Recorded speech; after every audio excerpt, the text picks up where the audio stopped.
जब कांग्रेस झारखंड में चुनाव जीत जाती है उस समय ईवीएम में गड़बड़ी की चर्चा नहीं करते हैं, लेकिन जब आप हरियाणा और महाराष्ट्र चुनाव हार जाते हैं तो कहते हैं मशीन में गड़बड़ी है।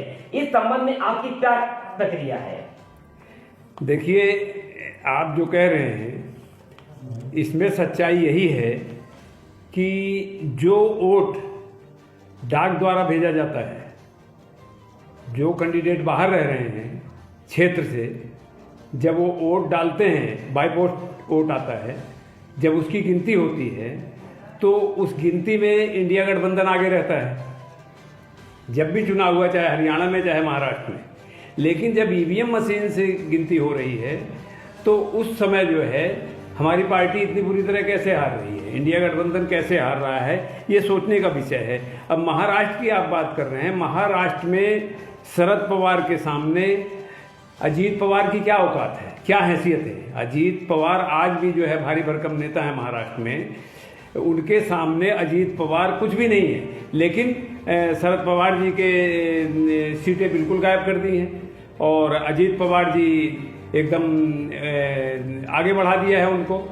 और दूसरी बात, उद्धव ठाकरे के सामने एकनाथ शिंदे भी कुछ नहीं है, उनके सामने जीरो हैं। वो बाला साहेब ठाकरे जी के बेटे हैं उद्धव ठाकरे, अच्छी उनकी पकड़ है महाराष्ट्र में, बॉम्बे के लोगों में, अब पूरे महाराष्ट्र में उनके सामने भी कोई औकात नहीं है। लेकिन एकनाथ शिंदे जी को एक बड़ा लीडर बना दिया है। ये किसकी देन है? ये सर जो हमारे देश का सबसे बड़ा चोर है चुनाव आयोग, वो चोरी करके इनको जिताता है। ये चोरी कैसे हो रही है? महाराष्ट्र की बात हम कर रहे हैं, जब वोटों की गिनती होती है तो उस समय 5 बजे ये चुनाव आयोग ने घोषणा की कि यहाँ पे 58% वोट पड़े हैं। फिर 2 घंटे के बाद 7 बजे कह रहे हैं कि 65% बचते हैं। भाई 2 घंटे में आपने 7% वोट बढ़ा दिया। और इतना ही नहीं, अगले दिन फिर आप 1% वोट बढ़ा दिए, यानी 8% वोट आपने बढ़ा दिया। 8% का मतलब है 80 लाख करीब आपने वोट बढ़ा दिया, 80 लाख से ऊपर। तो वोट कहाँ गए? वो अपने समर्थकों को, अपने जिस गवर्नमेंट की आप मदद कर रहे हैं, जिस पार्टी की मदद कर रहे हैं, उनके वोट आपने बढ़ा दिए। मेरा खुला चैलेंज है, आरोप है उनके ऊपर, इसके साबूत हैं। कई वीडियो बनाए गए हैं जो प्रत्याशियों ने बनाए हैं वीडियो। तो कहने का मतलब है इस तरीके से ये जो है चुनाव आयोग चोरी करके वोट उन लोगों को दे रहा है। तो ईवीएम में गड़बड़ी नहीं कर रहा है तो क्या कर रहा है वो? इतने वोट बैंक कैसे बढ़ जा रहे हैं वोट प्रतिशत? और दूसरी बात, आप हरियाणा की बात कर रहे थे, हरियाणा में सेम यही पोजीशन रही। उन्होंने वोट बैंक बढ़ा दिया, बाद में जो वोट पड़े थे उससे ज़्यादा बढ़ा दिए। इतना ही नहीं, वहाँ तो ईवीएम मशीनें कितनी पकड़ी गई जिसमें 99% दिखा रहा था चार्ज है। जब उसी मशीन से वोट पड़े हैं, वोट पड़ने के बाद जिस दिन वोट पड़े हैं स्विच ऑफ कर दिया जाता है, जिस दिन गिनती होती है उसको ऑन करते हैं, तो कहीं पे 60-65% रहता है उसमें। लेकिन 99% कैसे बैटरी चार्ज हो गई? इसका मतलब आपने मशीन बदली है या उसमें कुछ किया है हेरा फेरी। इस वजह से हमारे जो है आदमी प्रत्याशी हारते। हाँ, जहाँ जहाँ हमारे बैलेट पेपर से वोट होते हैं, जैसे आप दिल्ली यूनिवर्सिटी में अभी वोट पड़े हैं, दिल्ली यूनिवर्सिटी में, वहाँ चुनाव आयोग का कोई हाथ नहीं है, बैलेट पेपर से चुनाव हुए हैं।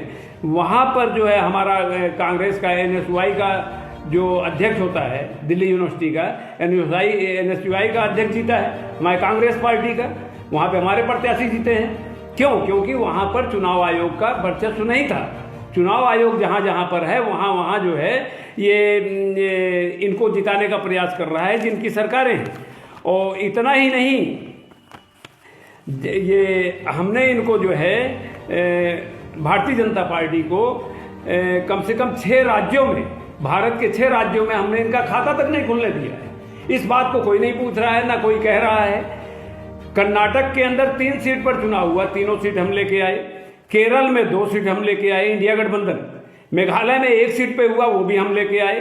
पंजाब में 4 सीटों पर हुआ, वो भी हम लेके आए। सिक्किम में 2 सीट पर चुनाव हुआ, वो भी हम ही जीते। पश्चिम बंगाल में 6 सीटों पर हुआ, वहाँ पे हमारा इंडिया गठबंधन जीता है। ममता बनर्जी जी के 6 प्रत्याशी जीते हैं और बीजेपी का खाता तक नहीं खुला है। और जो हमारी कर्नाटक वाली सीट है, कर्नाटक वाली सीट पे 3 सीटों में से 2 सीट पर बीजेपी के पूर्व मुख्यमंत्री के बेटे लड़ रहे थे।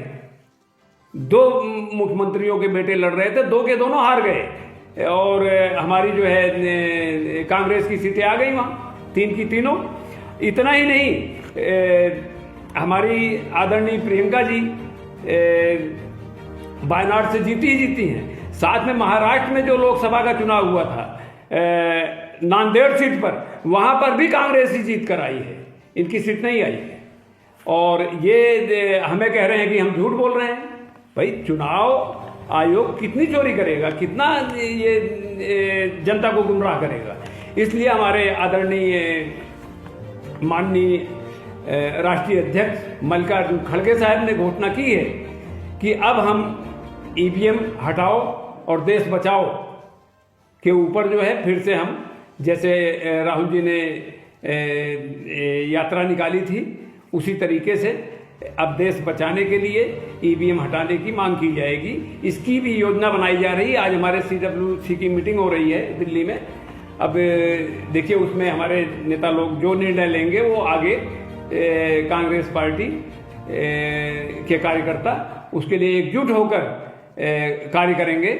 और हमारे आदरणीय अध्यक्ष जी ने जो हमारे इंडिया गठबंधन के लोग हैं, इंडिया गठबंधन की पार्टियां हैं, उनसे भी अनुरोध किया है कि वो भी साथ दें इसमें। इसलिए अब आर पार की लड़ाई होगी, ईवीएम हटाओ और देश बचाओ। संभल जामा मस्जिद पर आपकी क्या प्रतिक्रिया है? देखिए वहां पर जो हिंसा हुई है वो हमारे शासन और प्रशासन की कमी से हुई है। जब एक जज आदेश देता है कि वहां पर जाकर इंक्वायरी करिए, समीक्षा करके आइए, जो यूनिट बनाई जाती है उसको भेजा जाता है एक दिन, उसके बाद दूसरे दिन जब जाते हैं तो भी कोई कुछ नहीं बोलता है। तीसरे दिन फिर टीम जाती है। जब टीम जाती है तो उनके साथ कुछ बीजेपी के कार्यकर्ता या जो भी कार्यकर्ता रहे हों वो जय श्री राम का नारा लगाते हुए जाते हैं और वहाँ पर उपद्रवियों द्वारा जो है पथराव होता है या किस तरह से गोली मारी जाती है, जो जांच में आया है गोली मारी गई है। अब पुलिस प्रशासन जो है वहाँ पर पूरा साथ दे रहा है उपद्रवियों का, जो नज़र आ रहा है साफ। पहली बात तो ये है जो जज साहब हैं उन्होंने ये इस जो याचिका डाली गई थी, 2 लोगों ने जो डाला था याचिका, वो भी भारतीय जनता पार्टी का, हमें लगता है कि उन्हीं के कार्यकर्ता थे जो याचिका डाले थे। और सबसे बड़ी गलती ये है हमारे माननीय जज साहब की कि उन्होंने एक्सेप्ट जो किया उस पर जांच का कोई मतलब ही नहीं है। जब बाबा साहेब भीमराव अम्बेडकर जी ने जब संविधान बनाया था, जब देश आज़ाद हुआ, देश को समर्पित किया गया और जब लागू हुआ हमारे देश के अंदर कानून, तो उसमें स्पष्ट लिखा था, उस संविधान के अंदर लिखा गया है, आज भी पढ़ सकते हैं कि जो भी धार्मिक स्थल हैं वो उस समय जो थे एटीज वैसे ही रहेंगे, उसमें छेड़छाड़ नहीं की जाएगी। तो इस जज ने आदेश कैसे लिया उसकी जांच के लिए? ठीक भैया। एक बार राम मंदिर के लिए जांच का आदेश दिया था, उसमें भी जो है जब खुदाई हुई, जांच की गई तो पता लगा वहां गौतम बुद्ध की प्रतिमाएं निकल रही थी नीचे से। तो अगर गौतम बुद्ध की प्रतिमाएं निकल रही थी तो वहां गौतम बुद्ध जी का मंदिर क्यों नहीं बनाया? आपने जय श्री राम राम का मंदिर बनाया। हम राम विरोधी नहीं है, पूरी दुनिया जो है, जो हिंदू हैं वो सब मानते हैं राम को।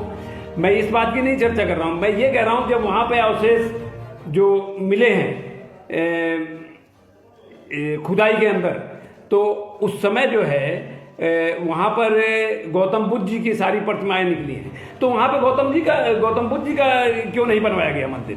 चलो ठीक है, राम मंदिर बनाया गया, कोई बात नहीं, राम मंदिर इन्होंने बनाया भी, बहुत अच्छी बात है। और वही जय श्री राम ने इनको जो है इस तरह से खदेड़ा है जो कि नजर नहीं आए हैं, पनपे नहीं है वहां से चुनाव हार गए बुरी तरह, क्योंकि इनके दिल में जो है श्रद्धा नहीं है राम के प्रति, खाली वोट के लिए ये सब ड्रामा कर रहे हैं। मेरा कहने का मतलब है वो जो जज साहब हैं उनको ये ऑर्डर ही नहीं करना था। सबसे बड़ी गलती जज साहब की है। सुप्रीम कोर्ट को इसमें हस्तक्षेप करना चाहिए और उस जज के ऊपर मुकदमा चलाना चाहिए कि जब संविधान में ये चीज है नहीं, आपने क्यों ऑर्डर किया।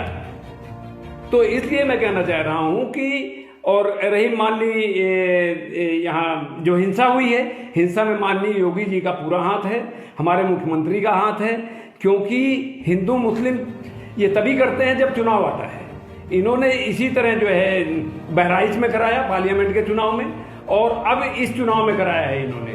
बाकी तो जांच का विषय है, जो जांच में आएगा वो उसका निर्णय जो है कानून के हिसाब से होगा।